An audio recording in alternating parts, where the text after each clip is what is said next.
Dulu dia harus bertahan hidup dengan berjualan telur. Tapi sekarang dia memiliki supermarket yang terkenal di Indonesia. Siapa pria nyentrik ini? Kita sambut Bob Sadino.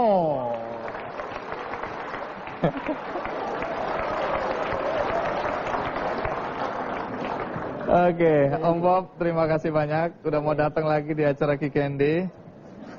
Om Bob, pertanyaan pertama.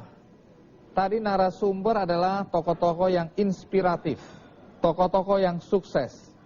Bagaimana orang bisa percaya bahwa Anda sukses kalau untuk beli celana aja nggak mampu? Andi, saya itu nggak pernah tahu kata sukses itu apa sih sebetulnya. Oh, jadi sukses menurut Anda apa? Nggak tahu. Selesai, terima kasih.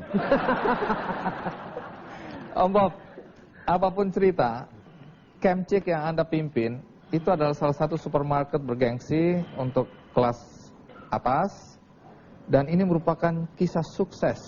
Lepas dari Anda tidak mengakui apa itu arti sukses, tapi bagi banyak orang kisah hidup Anda banyak menginspirasi. Kita lihat kisah hidup Bob Sadino berikut ini. Bob Sadino dikenal sebagai pengusaha sukses dengan jaringan usaha supermarket Kemcik. Ia juga sekaligus perintis Chem Food atau perusahaan daging olahan dan Chem Farm atau perusahaan khusus ekspor sayur mayur. Pengusaha nyentrik yang memiliki ciri khas berkemeja dan celana jeans pendek ini awalnya juga bekerja sebagai karyawan perusahaan sebelum akhirnya memutuskan untuk berwirausaha. Bob memulai bisnis sendiri dengan menjadi peternak ayam sekaligus penjual telur ayam keliling setelah sebelumnya sempat menjadi kuli bangunan. Di tahun 1974, Bob Sadino mengembangkan usahanya dengan berjualan berbagai bahan kebutuhan pokok lainnya.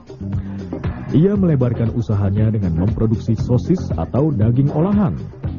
Selanjutnya, di tahun 80-an, ia memperkenalkan sistem budidaya tanam tanpa tanah atau hidroponik untuk pertama kalinya di Indonesia. Dengan sistem ini, ia berhasil membudidayakan berbagai jenis sayur mayur dari Jepang dan Eropa. Meski kini ia sudah tidak terlibat langsung dari bisnis yang dirintisnya sejak tahun 70-an ini, Bob masih kerap berkunjung ke tempat usahanya itu, menyapa para pelanggannya, dan menjaga hubungan baik dengan mereka. Om Bob, lepas dari Anda suka tidak suka dibilang sukses, orang selalu menganggap Anda sukses. Sebenarnya sekolah Anda sampai di mana sih? Ya, ada 3 bulan saya masuk fakultas hukum gitu ya, udah gitu ya udah bubar gitu. Jadi berarti saya sama sekali nggak sekolah, SMA aja gitu. Kapan persisnya Anda mulai tergerak untuk merintis usaha, apakah disebut agrobisnis atau supermarket yang menjual sayur-sayuran yang sehat? Ya, pada tahun 70, di penghujung saya jadi 1 tahun kuli bangunan itu, saya perhatikan, kok telur di Indonesia beda sama telur yang saya lihat di Eropa dan Amerika. Apa bedanya? Saya nggak tahu nama ayam itu apa, saya ambil sepotong kertas, tulis surat sama teman-teman negeri Belanda, tolong kirimkan anak-anak ayam yang bisa bertelur. Tanpa saya tahu ayam apa itu. Dan sekaligus tolong kirimkan saya majalah bagaimana tentang melihara ayam. Jadi ketika istri saya bawa 2 kilo ke kiri, saya bawa 3 kilo ke kanan, saya ketok pintu rumah orang Indonesia, nggak ada yang mau beli telur. Oh, Anda jualan sampai rumah ke rumah begitu? Iyalah. Terus? Nggak ada yang mau beli karena telurnya beda kan. Nah, untung di daerah saya Kemang itu udah beberapa tinggal orang bule. Gitu ketok pintu rumah bule, langsung dibeli. Hanya 1 minggu dia bilang kasihan sama saya. Udah deh kamu tinggal di rumah aja, saya datang ke rumah kamu. Itulah awal dari usaha saya. Iya, jadi kalau ada orang ingin berbisnis, ya lepas dari tadi Anda bilang Anda sekolah juga nggak selesai. Kemudian tidak terlalu banyak teori. Biarkan itu mengalir, bergulir, yang penting lakukan, kerjakan, berani.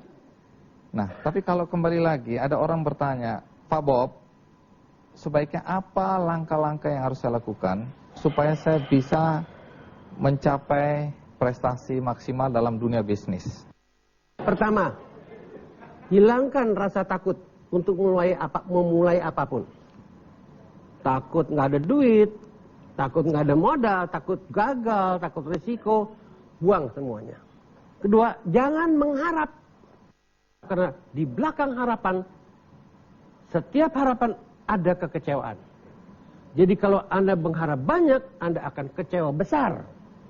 Kalau Anda mengharap setengah-setengah, Anda juga nggak terlampau amat kecewa.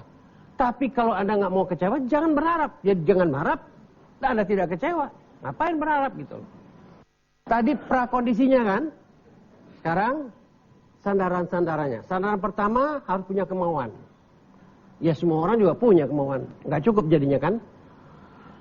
Kemauan itu harus dilengkapi dengan tekad yang bulat. Dan dia harus berani mengambil peluang.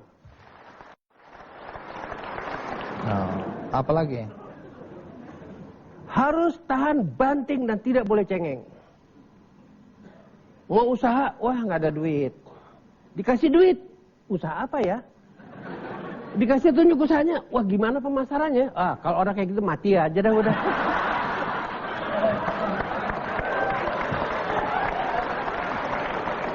Masih ada lagi? Ya, bersyukurlah kepada Sang Pencipta.